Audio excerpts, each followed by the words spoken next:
Okay, I want to describe a little safety situation and what we learned from it for future learning.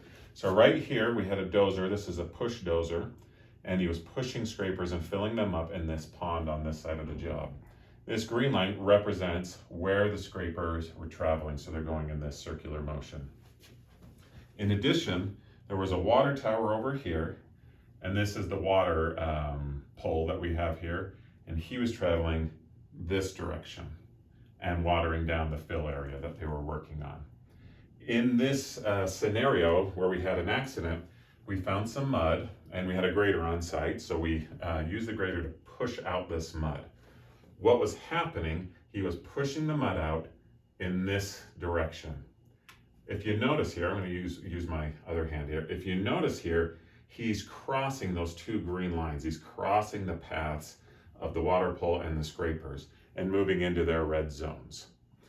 And what happened is, I'm going to just leave that one there, he ended up bumping into this one as they pass each other.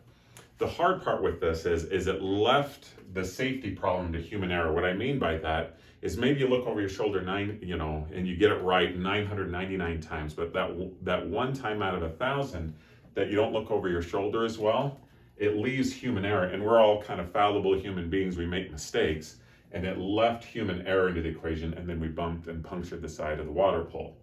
So rule number one on how to maybe solve this problem that we have is just change the work. So rather than go diagonal and cross these green areas, what we could potentially do is turn the grader and push it this direction. Now they're no longer crossing each other's red zones. So we could design the work differently so there's no problem in crossing the red zones. Number two, we can set rules and clearly communicate those rules.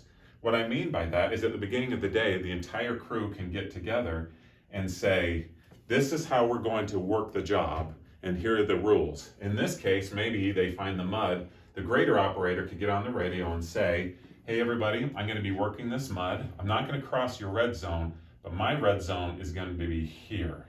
So I don't want any of you coming and crossing through my red zone or getting behind me. I'm going to look back there every single time, but I'm going to set a rule and control the area that I'm working in. And please don't get in behind me, and I'm not going to cross your red zone either. So set the rules and clearly communicate exactly what we're going to do.